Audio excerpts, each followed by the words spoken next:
Hey guys, just thought I'd do an update video on the GI Mechanics motorcycle group build. And this is how far I got so far. I got the rear wheel put together. Right there. Got the seat done in a semi-gloss black.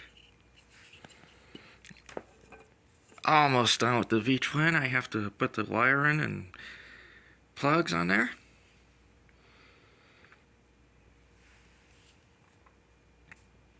And I got the front wheel done. And still have a lot more.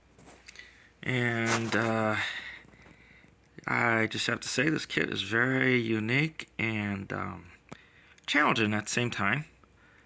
And I would probably build another one, just not at this time right now.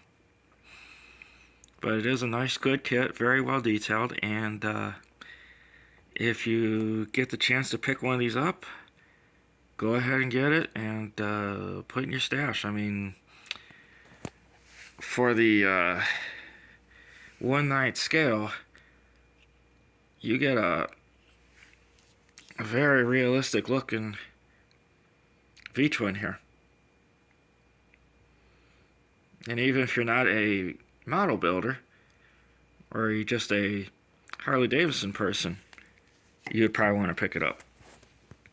So, I just thought I'd share that, and y'all have a good day.